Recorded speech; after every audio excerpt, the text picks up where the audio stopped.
Let's shake the house. Crazy Zack here with SomeBeachMusic.com. I've had the privilege of being in the studio these past few days with one of beach music and Southern Soul's brightest stars, Sir Jonathan Burton. Tonight I get to do an exclusive interview with the man himself, Sir Jonathan Burton. Hey man, what's up? Hey man, how you doing, man? I can't complain, man. I know a lot of your fans out there are familiar with your music, but could you tell us something about your early career? I believe when you started off with the Manhattans. Well, actually, I didn't start with the Manhattans. I started playing music when I was about 3 or 4 years old. My father was a musician. He played in church on the weekends, and eventually what happened was, I guess those 9 months my mom was carrying me, when I came out, the first thing I wanted to know was where that sound came from, and that was a guitar with 6 strings, which we call a 6-shooter now. So my mother and father bought me an instrument, a guitar for Christmas, and I started going around and poking with the thing instead of going outside and playing baseball and basketball with the other kids. I was in there twinkling on them 6 strings, and the rest is history. That's wonderful, man. I know you're originally from New Jersey, but you now live in the Carolinas. You care to tell your fans how you ended up here in the Carolinas? Well, I ended up in the Carolinas because, my father's roots was in Leland, North Carolina, and my mom's roots were down in a town called Somerton, South Carolina, and they both came together, and they went up north to find jobs and, get them a place and start a family. So their family, which is me and my 3 sisters and 2 brothers, we were all born in New Jersey, but our roots are in the Carolinas. That's why I wrote a new song called I'm a Beach Music Lover. It's about, being down here in the Carolinas and coming down here and getting my first job playing behind Bill Pinkney and the Drifters, and then, working with the Drifters, I started learning about that beach music thing, and then I hooked up with the chairman of the board, General Johnson, and Maurice Williams and the Zodiacs, and I just became friends with damn near everybody I met. And I'm a songwriter and musician first, so I started writing some songs, and they started charting. And one called "She Poured It On," which was recorded by me and the Coastline Band and about 9 other artists. Then I came back a couple of years later with a song called "The Two of Us, We Can Work It Out," and then we left out of there and came back with some more stuff. Man, it's been like a roller coaster, and finally, we're on that downhill thing going on right here now. We're going on that slope. We go back up. You know how when you go down the roller coaster, you go down and then you make a woo and go right back up and go higher than you were the last. That's where we at right now. Tell me how.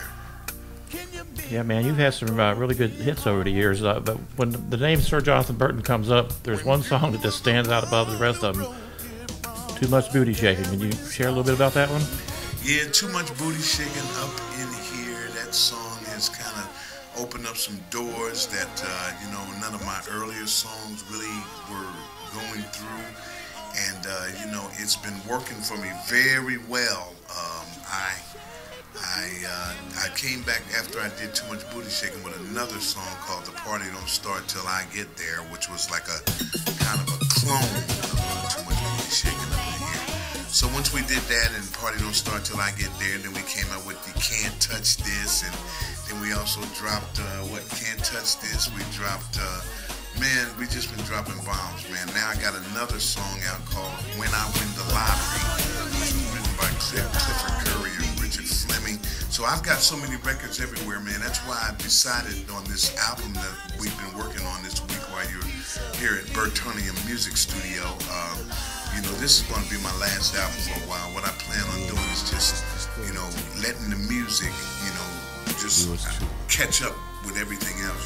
Let the royalties, the money, it doesn't make sense to keep going forward and recording records when you're still waiting on money from the last record. So, I'm going to let the money catch up, and then I'll decide from there whether I'm going to record another album.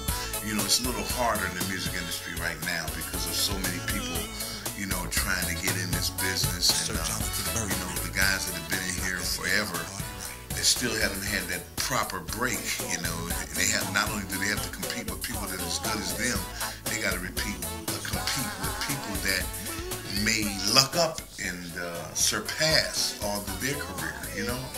It's kind of scary, but that's what it is, you know. It's not anything other than talent that has kept myself alive in music, you know, because I've just been blessed that I can write songs. I don't have to wait for anybody when it comes time to record an album. I just have to put my mind to it and pray to God that He gives me 10 to 12 good songs. So that's how my life is, you know. Man, I tell you what, we sure are glad that you are here in the Carolinas and doing music for us. And of course, you'll be missed. But I've been here with you for about a week. And what you mean missed? I didn't say I was going to die. I just said, you know, I'm not going to record for a little while. I won't be missed because I have enough music out there now. You know, if you name all of the songs that you want to name as many songs as you know by me. Well, being here for the last week, I've discovered that there's a lot of music out there that a lot of people haven't heard, and that I've heard for the first time this week. And so I understand exactly where you're coming from. Yeah, so it's not that I'll be missed because I'm not going anywhere. As long as the music is going to keep being dropped on the radio stations and, you know, places like that, and people are listening to me in their homes and at their backyard parties and retirement parties, you know, the music will be here forever. The question is, I like to smell my roses before I leave, you know what I'm saying? I'm planting the seeds, and hopefully before it's all over, you know, I'll get to smell the roses and the flowers, and it's just life, man. You know, I think the saying is the party don't start till you get there, my friend. So I wish you nothing but continued success in your career, and I've really enjoyed very much being here and spending time with you this week and watching you do your thing in your studio. I just want to thank you so much for having me.